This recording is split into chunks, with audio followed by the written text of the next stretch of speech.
Wowza. Spent the morning deeply reflecting on a bunch of different facets of myself, not feeling safe or comfy in my heart because I've been lying to myself, been prostituting myself, been not honest with myself. I guess that's lying, but these things about what I need for me to be met, to me to feel loved, but the things primarily I need to do for me first when I interact with another to share love. And this is programmed and set very early in life through family, through religion, through culture, how your parents acted, etc., and how their connections were in life. So we end up kind of pre-mandated,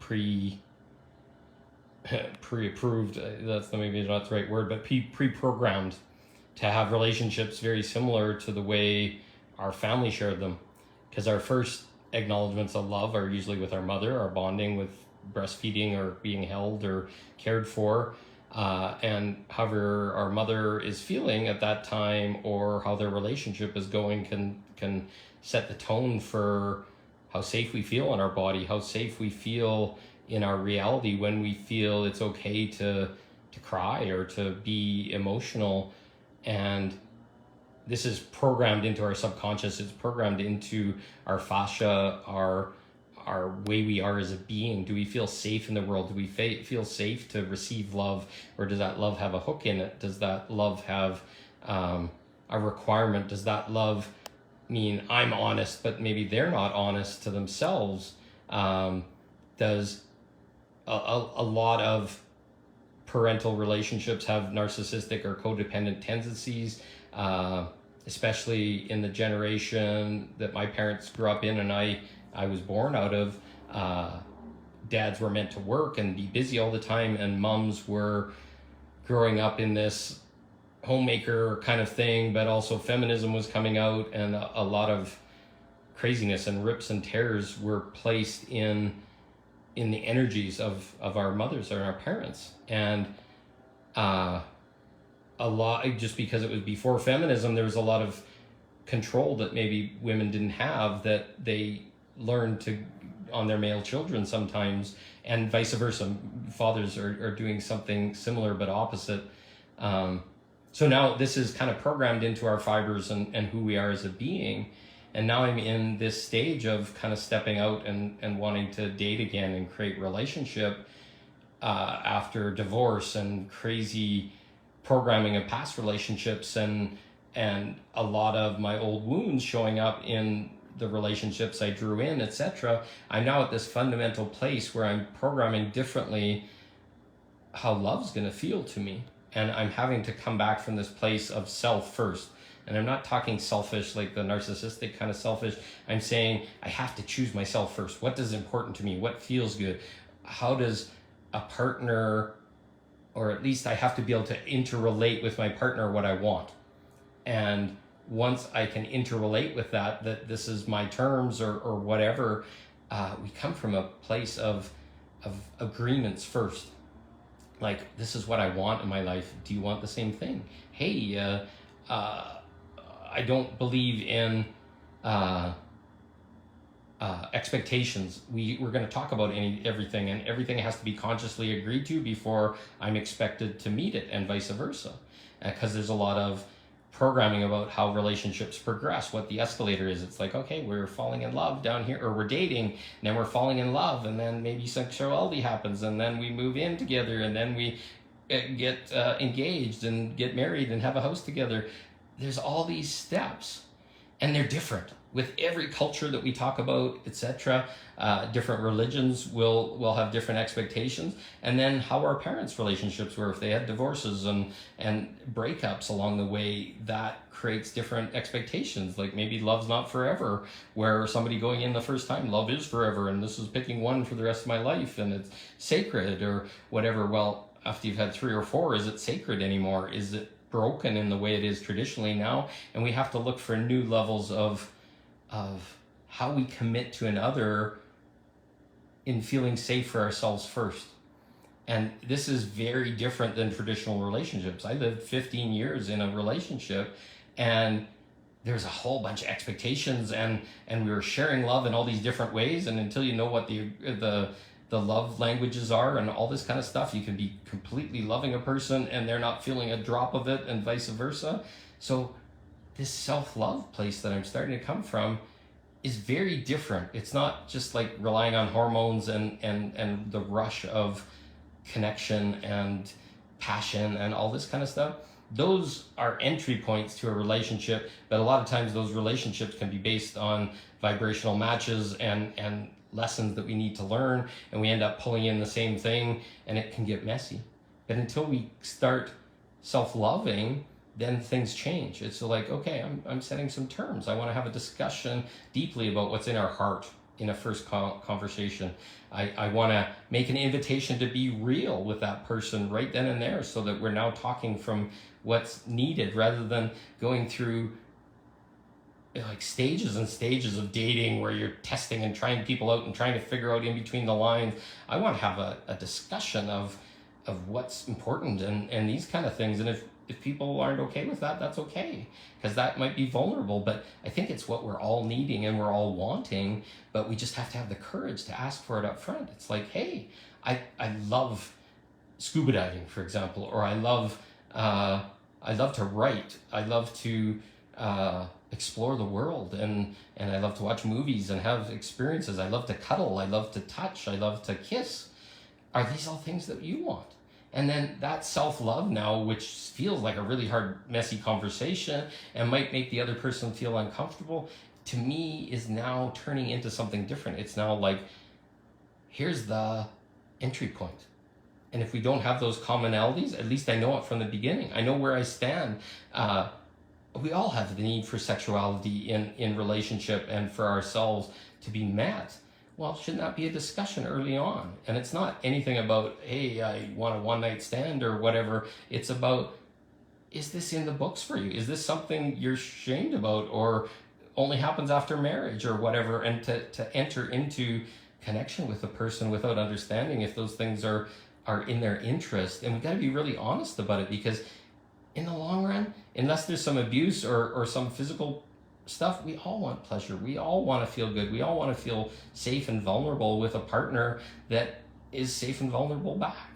And that's where the newest level of self-love is coming from, because I want to have those conversations. I don't want to go into dating where you just take somebody out for a meal and assess sideways and make innuendos and hints that this is what we want, and then everybody comes out and say, oh, it's all about sex, it's all about this. Well, we all want connection. We all want this. Sexuality, just for sexuality, is not connected. So we got to get that up first, and the fact that we can be vulnerable and the fact that we want more should open that other person, should open their heart. And if anything, it'll be pleasurable, it'll be arousing. And if that opening starts to happen, we're going to connect from this new level of not just satisfying physical needs. We're getting to the point where now it's like, hey, I really want to know who you are, and I really want to know what makes you tick, and I really want to hear your stories and share and hold space and listen. And then all those other things just open up naturally. The body opens once we feel safe and that we can be who we are. And that's how I want to create connection. That's how I want to do my self-love now, is to enter into conversations with people that are deeply vulnerable like this, that gets them and what they want out in the open, not to snipe and attack them over it or have power over them, so that I can be given permission to do that same thing and to stand in our power. And if they get triggered or whatever, give them the opening to say, hey, I hear you're triggered. This is kind of uncomfortable for you. How about we step back? Or how about we have a conversation and just take a breath and see where we're at? That's the self-loving thing, because the old one was full of like just being surprised when all of a sudden it's like, hey, no, I don't want to. I've had dates where the woman laughed all night at my jokes and it was fun, and I was sure looking forward to the next one. It's like, no, I thought about it overnight. Nah, you're not the right one. And you're just like, what the fuck? Was that a lie? Or some shame came up? So the time of that is ending. The time of us sitting in our heart saying, this is what I love. This is what I want.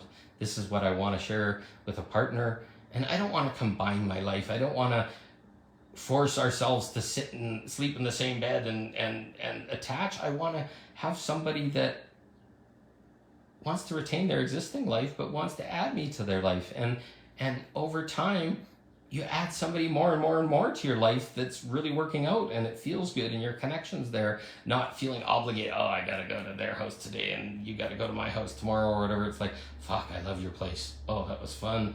Let's do that again. Once you get to that place of vulnerability, of asking what you want and doing it right from the very first time you connect, gives you a new position to start from. If it started from an open heart, where can you go from there? Like that. I look back at my marriage and my heart didn't open up wide. It was just meeting the cycle of what the world expected of me, and the kids came, and then you get exhausted and you're not sure, and you've got a job and you're chasing to pay all the bills and all this kind of stuff, and then you catch your breath. All of a sudden you're like, whew, I hardly know this person, or some trauma shows up or some other thing shows up, and then it's like, oh, now I gotta stay for the rest of my life with this person that's not doing their work or willing to talk about it, and it's killing me. And some people will say, oh, well, that's the obligation that you have of marriage or relationship.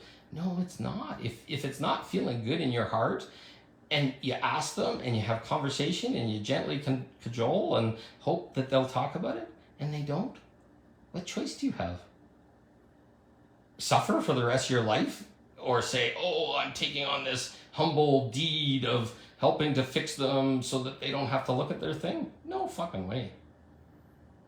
If they're not willing to do their work, I can't do the work for them, and I'm not going to suffer for it. I see so many people from my parents' generation where they're living together, and in some ways they're so controlling to each other, they can't stand each other, so they're doing all these activities aside from each other, and they're not happy. They're married. They've been married for a lot of years. 50s, 75s, all this kind of stuff. You want to know the funniest thing I heard is the outbreak of sexually transmitted diseases is the highest in old folks' homes, which tells me a lot about society. These people pass away, their spouses pass away, and they're finally free, and they're going into their life, and then in their 70s, and they're exploring, and they're having fun, but they never felt that they could. Some of these people didn't even have sex for half of their life because that was what the society thing said. So I don't want to continue like that. I don't want to get to the end and live a sexless marriage and be sad and angry. I want to find partners by having truth and deep and vulnerable conversations right from the beginning, and making that the foundation for all the relationships I have before. So that's really what self-love is, having the courage to ask for what you want, even though it might be against the grain. And the biggest thing you're ever going to find is if you ask and they don't want it, and it's something that's important to you, it gives you an out right away. And you can even say, hey, well, that's table stakes for me. If that's not something you're interested in, I love you. I'd be happy to be your friend, but I don't think we can pursue a deeper relationship because I'd be hurting all the time. And that's okay. At least then they know why, and maybe they'll look deeper, and then one day they'll say, oh, I'd be interested in that. Why was it so important to you?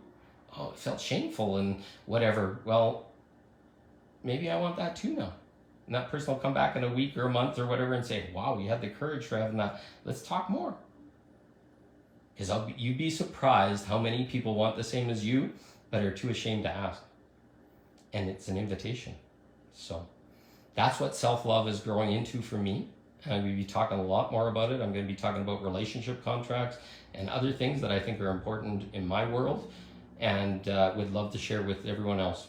Getting out of the old dating paradigms that aren't working and creating containers where we can explore ourselves with another person that have exit doors if it's not working out, and agreed upon in advance. And it's going to be so safe and so comfortable and so beautiful. So let's talk more. Love you all. Any questions, put them in the notes, and we'll talk more soon. Have a great day. Thank you.